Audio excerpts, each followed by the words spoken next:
Welcome to The Truth in His Heart. I am your host, Rob Lee. And today I am privileged to be in conversation with a creative entrepreneur and the CEO of The Break Media, which is based in Baltimore. For the past 25 years, he doesn't look a day over 25. He's been active in choreography, marketing, branding, and creative direction in the media industry of Baltimore. Please welcome Larry Caudle. Welcome to the podcast. What up? What up, y'all? What up, the world? Man, Rob, what up? Larry, what up? Look, I thought, real talk, I thought this was Rod Lee. I'm like, how my homeboy trying to interview me? You know what I'm saying? Yo, y'all got to meet, bro. Y'all the same height. Y'all got the same first initial, last initial. Like, come on. It's legit. Probably family. Let me find out you his son and shit. Let me find out. It's gonna happen. It's gonna happen. So again, I want to thank you for coming onto the podcast and giving that really sort of cut and paste intro. And I had to trim out because you've done a lot more. You've done a lot within the industry over 2.5 decades at this point. So if you will, could you either do it one or two ways? Because some people find it to be very sketchy. I don't like talking about myself, and some people I can talk about myself for hours. Can you share with us the Larry Whaddup story? Tell us, really, how'd you get started? Where'd you grow up? Creative background, and things of that nature. Got you. So, I was born in Raleigh, North Carolina, and my mom ran away from my dad down there in the South. My pops used to drink real bad, and it wasn't a good situation. My mom came to Baltimore. I was about 2 years old. When we came here, we migrated over at West Baltimore, like Mount Street in that area. Yeah. And I think we stayed down there for about 6 months, and then she moved to Hollander Ridge. And I lived in Hollander Ridge for almost 17 years. So during the time I was Hollander Ridge, my God-given talent is dance, right? Mm-hmm. God gave me that. He said, bam, that's yours, right? Every day I used to just be in my room, listening to music and dancing, just in my room, just kind of staying to myself. I would go to the gyms every now and then, but anybody that knew me, they knew that music was my calling, some way, some facet. Yeah. And I just kept doing it, got caught up in it so much. I had a friend of mine, probably some 97, he asked me, did I ever choreograph for a group? And I lied. I lied and said, yeah. And I got the job, started choreographing and choreographing for groups. And I eventually just kept doing it. And I became the go-to guy because I was really consistent. And people could see that I really loved what I was doing. And I think I did that. I did choreography. I worked with Paula Campbell, Rod Lee, Bossman, Tim Trees, Dave Vaughn, T Savage, King Los. I mean, the list goes on. But I felt like during that time, everybody else, people wanted to be rappers, DJs, producers. I said, you know what? Let me be a dancer, right? It wasn't a cool thing, right? And I end up, really sticking to dance. And it wasn't until I got in high school. I went to Lake Clifton Eastern High School. It wasn't until I got in high school that I'm like, dang, this dance is for me. This is my thing. And I used to just every Friday, I used to go to Paradox, listening to the, club music, going down to the clubs and battling. I was the guy that battled. People would put money on me to battle other guys. You know what I'm saying? And then I got to a point where I started choreographing. I'm like, I don't need that battle world no more. I respect it. And I kind of once I stepped my foot into the creative direction space, it just kept opening up. You know what I'm saying? The opportunities just kept opening. Other groups, other situations, fashion shows. The list goes on, man. I've been consistently working. I've turned 44 this year. I've been consistently working since I was 15. Wow. Don't look 44. But the same thing. Yeah. No, I like it. I like when you're taking a talent that you have and stretching it to go into these other pockets that connect to it. It makes sense to me, where it's I got in here through choreography and my love of dance. That's what I'm hearing, and being able to, segue that into, I know what the scene looks like. I have the connections, and it's kind of some overlap. That's kind of what I'm doing and making some of these connections. And, I admire that. And so I want to, have you tell us about the Break Media and even More Than Hype. Share, give us the tea, as it were. So what was happening? I started finding out like artists, they wanted it, right? But they didn't understand how this business worked, right? So as I was out on the road, like my last artist that I worked for was King Los. And currently I have over 125 shows under my belt. On stage as his hype man, off stage as his road manager. While I was out on the road, I accumulated those relationships, I stacked them up, and I came back home. When I came back here, I was looking around. I'm like, there's no outlet, there's no resources for guys that want to go on tours. You know what I'm saying? That want to get big features from other artists that are mainstream artists. Marketing. I mean, the biggest thing, marketing. Wasn't nobody really doing marketing how it's supposed to be. So I decided. I said, you know what? I had these 4 things that I stand by: build, brand, become. Right. So after you build, you brand, you become, then you break. And that's how the Break agency came about. I wanted to be like I strategically mapped it out like Rock Nation. You know what I'm saying? Like the Rock, the Break. But my formula was, you come over to the Break agency, we build you, we brand you, you become, then you break. Right? Yeah. And the philosophy is, no, I don't work with everybody. I work with people ready to go to the pros. So my philosophy, if you're in your senior year, come holler at me. You know what I'm saying? So I started the Break in 2017. I started it with about 5 other people. And when people don't see your vision, it's kind of division. Not saying it's not a great thing, but we came together, then we had to come apart. And I had to really get a focus and kind of see what it is that I was really trying to do. Yeah. And I decided, I said, since I was already doing marketing and management, I started finding a love for the camera as I was going around doing the work for the artists. You know what I'm saying? I started loving it. I mean, I was already working behind the scenes with, I think one of my first media jobs was Step Up to the Streets, right? And I had a really, really good part on that. And I was able to like hire a bunch of extras, get my friends, in the movies, get my friends paid for using their houses and different stuff. So that was one of my first experiences. That was in 2008. And ever since then, I kind of had a loving for like that behind the scenes, the creating things. And it wasn't until 2017 when I started the Break. I decided, I said, you know what?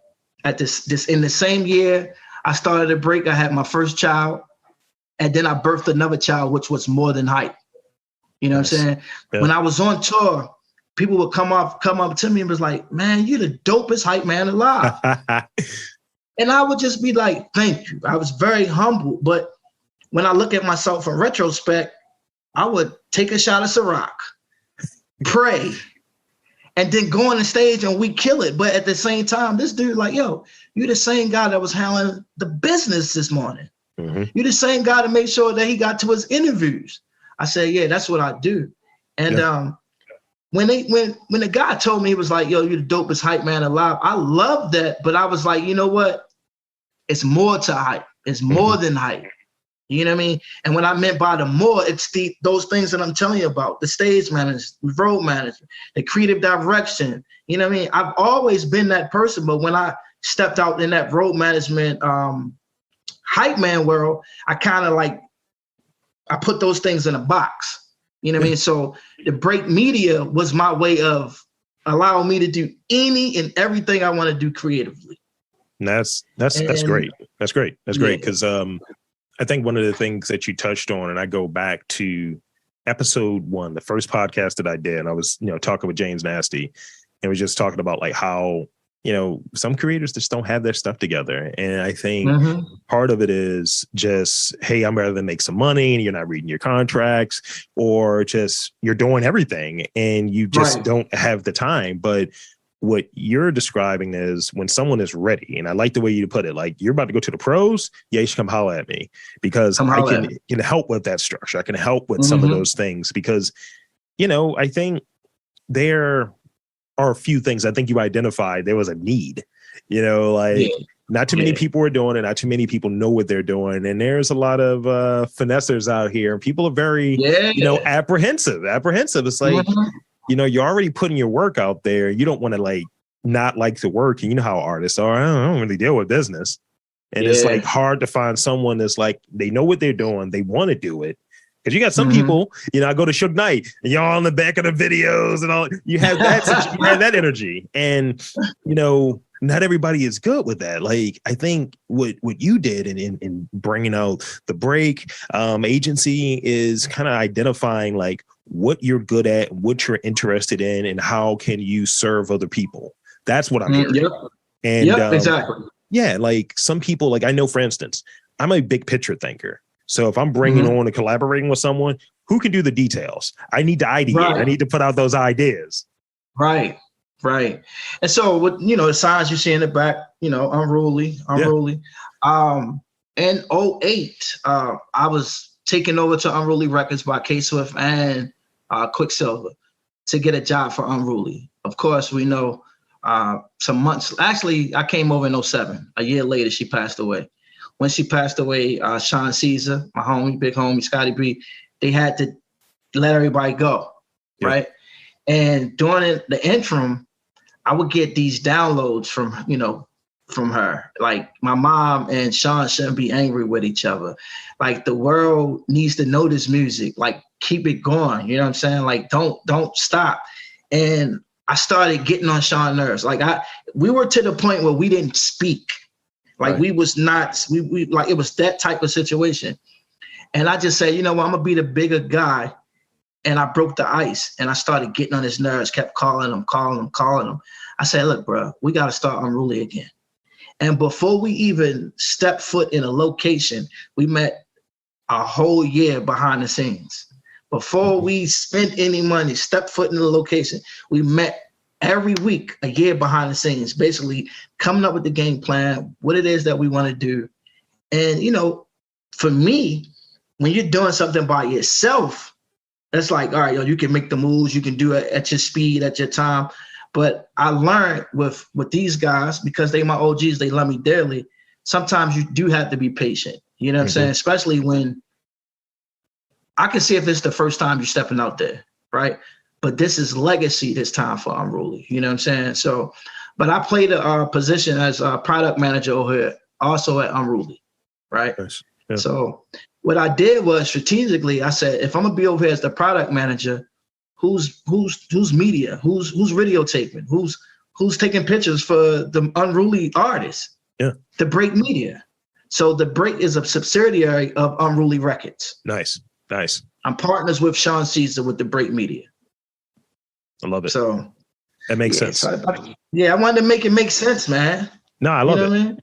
My understanding is in, being around and being more involved in conversations with folks in media and having an interest in the industry, obviously, it's about relationships. It's about quote unquote professionalism or what have you. And I put a quote unquote on that because professionalism is a weird term. What is your definition of professionalism, and how do you feel that your perspective, you're a Baltimore, we're in the same place. How do you feel that your perspective is considered in the larger idea of professionalism? I feel like, that's cool that we to talk about this. I had a situation some months ago. I was doing some services for a group of people. They brought a new client to the table. When the client first saw me, I was clean cut. I mean, you could throw me in GQ magazine, right? Yeah. The second time she seen me, I looked like Jesus just getting off the cross, right? Yeah. She was cool with the GQ dude, but she had a problem with the Jesus just getting off the cross person. I'm the same spirit. I get the same stuff done. It shouldn't matter about what I look like, especially being an artist. It shouldn't matter about what I look like. I'm not just an artist. I'm an artist that gets stuff done. Right. You know what I'm saying? Like, I make things happen for not just myself, other people. And a lot of times people prejudge and they don't allow themselves the space to get to the next level or the next step because they looking at what you look like. Mm-hmm. What about the people that if I can give you a book and tell you all the people that I impacted, my impact should weigh more than what I look like. Mm-hmm. You know what I'm saying? So I mean, that situation it hit me a little bit, but it also put me on point because guess what? I'm getting honored at Black People Rock Honors this Sunday. I'm not going in there looking like Jesus. Big shout out to my designer, you know what I'm saying, Mr. Schaefer. He got me lit. I'm gonna be, I got a nice tuxedo. I just came from, Schaefer's earlier, getting a nice suit, but you got to know when to wear the mask, when to take the mask off. You know what I mean? Yeah. When you're a creator and you in your space, in your box, the last thing you worrying about is what I look like. You worrying about what that production look like, what that painting looks like, you can give a hell what you look like. Yeah, because you put all of you into that piece. You putting all of you into that body of work. What am I worrying about? I mean, think about it as an artist. I'm not going to the barbershop 4 times a month to get a shape up. That's $120 that I could have put into my art. Yeah. You know what I'm saying? No, I get you. I'm gonna go where I need to go. I had this idea of like the art guy uniform of my partner, my girl. She always says like, I'm waiting for your glasses to get tiny and your scarf to get bigger. I was like, shut up. And I was like, yo, all I'm going to wear is like black Carhartt t-shirts and like Doc Martens. I was like, that's whatever simplifies it. But yeah, I think it's a vibe, and I've gone to some of these places and I think it's really interesting. You touch on it, where I'm not going to name it because, and I'll tell you off mic, but I went to a function recently and it was more window dressing than actually substance. Everyone was so conscious about what they look like. And what did I wear? Exactly what I just described. I had a Carhartt pullover on, black jeans, and black Doc Martens. I was there to do my networking and keep it rolling. Other people wearing their pastel suits, the huge hats. And I'm like, yo, I'm sure your work is terrible. I'm sure you don't do anything good. And I think if you're able to your point, I think you said it very well. It's like, know when to do this. Like if you're going to a function, maybe you do wear that. Maybe you do consider the tuxedo, especially if you're being honored for something. Because sometimes people are a little too cool, and it's like, know what you're doing. Yeah. Know what you're doing. Like I literally today I just came from Chris Schaefer's. He got me right. Shout out to Thea. They got me right. I'm gonna be icy on Sunday. I was there for the opening of the new space or what have you, and I interviewed Chris. Chris is my guy. Okay, yeah. So I literally just came from there about a couple hours ago. I'm gonna ask him, you got any extra large curtains so I can get myself a suit, Blair? So that place is nice. It's nice. Yeah. What would you say, as far as you, because obviously you got talent, obviously you go about things, you get a lot done. What do you say contributed to some of the connections, some of that longevity? Because 2.5 decades is a long time. And, people look at me crazy when I say I've been podcasting for 14 years. And I was like, yeah, but really publicly it's been 3, So what do you attribute to that longevity and the way that you make these connections? I just be me going in, and I'm me the entire time. I'm me right now. Like the one thing that I'm learning how to do is kind of control my temper. You know what I'm saying? Like I'm a lion, I'm a Leo. You know what I mean? I'm real passive at first, but when I feel like people is taking advantage or taking advantage of people that I care for or have a liking for, then I'm a different person. But it's just been me 100%. You're going to either love me or hate me. The people that love me, they love me. The people that don't like me, they don't like me. They don't come around me. So, but I don't even know if it's that many people. I've always been Lil Larry. Larry, what up? You know what I'm saying? Like Larry, what up came from, Larry, what up? Like what you got going on? Yeah. I've been having stuff going on for 25 years.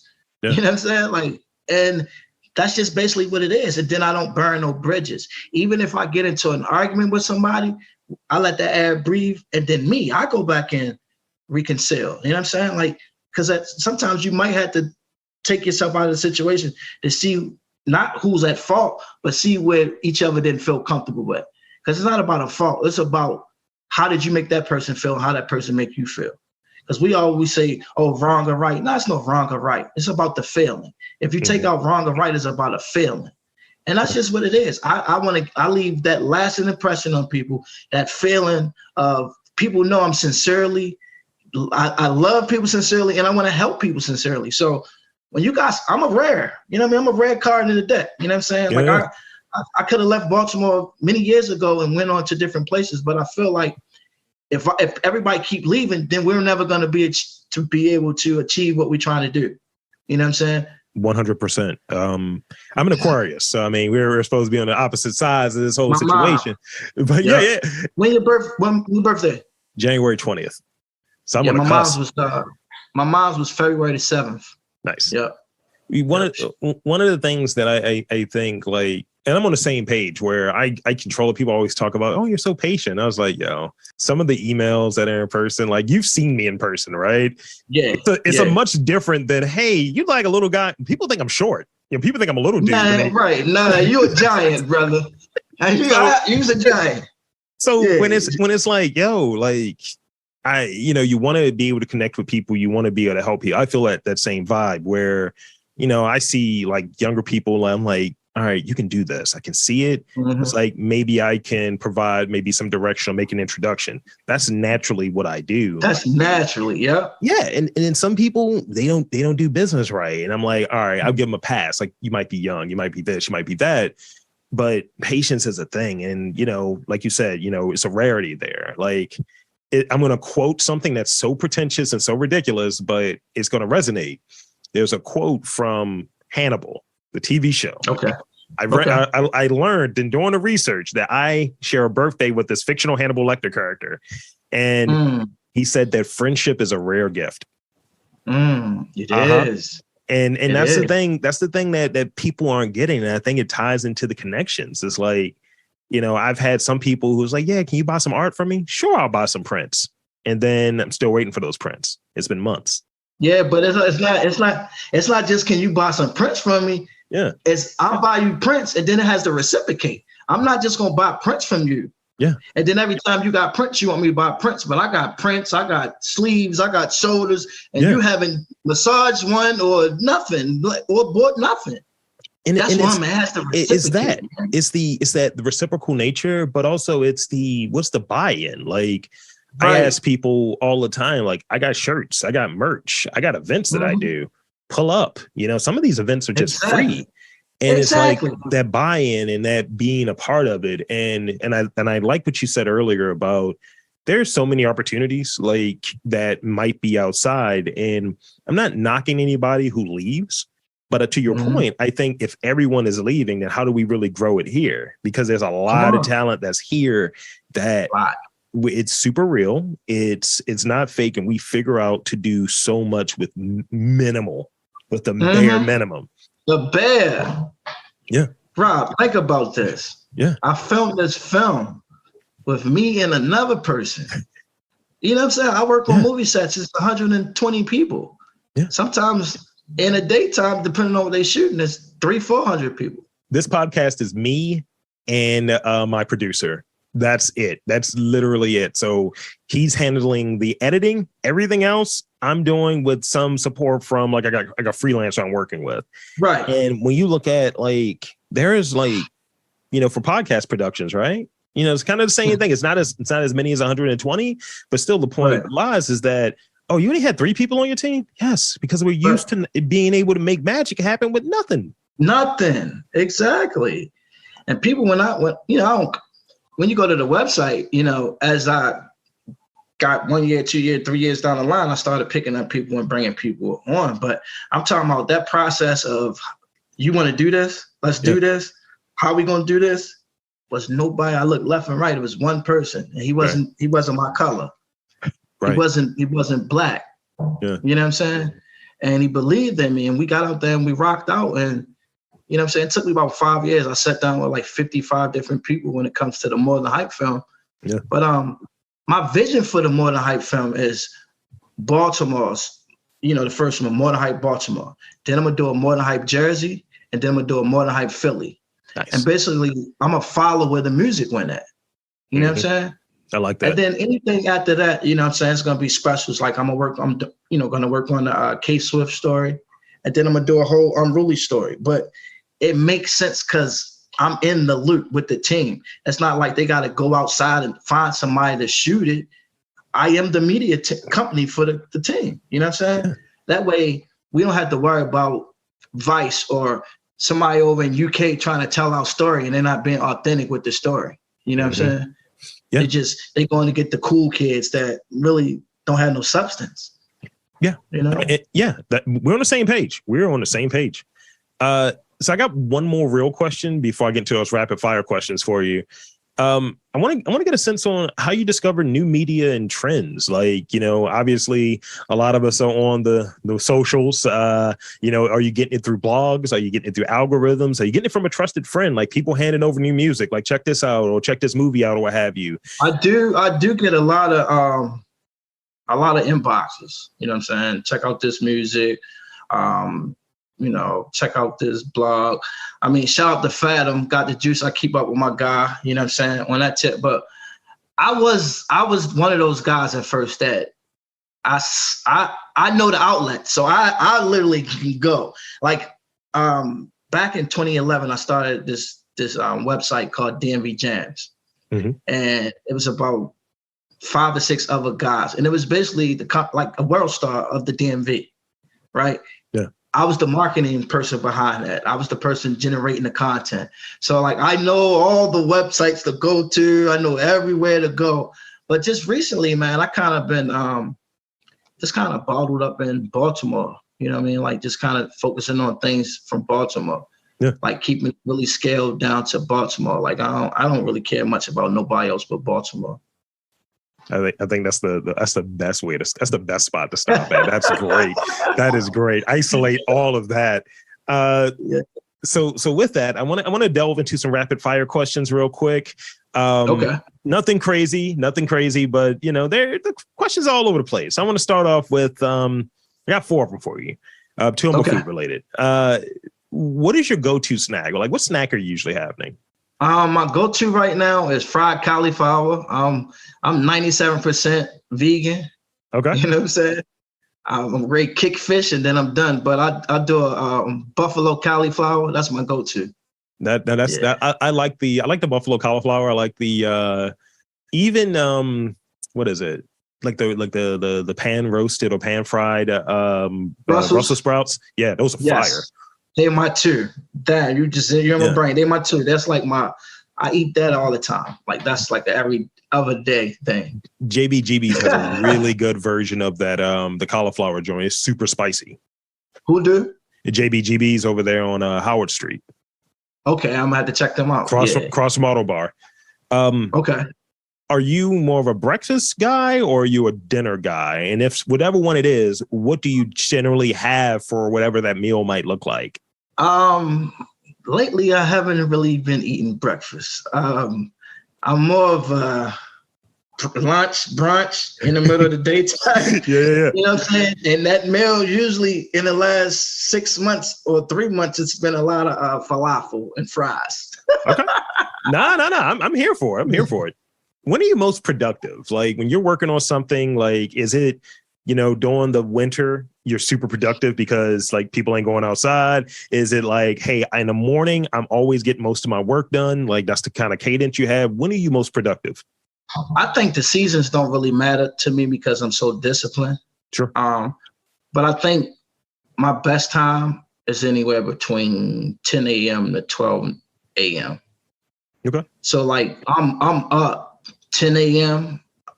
I'm up by 8 o'clock in the morning.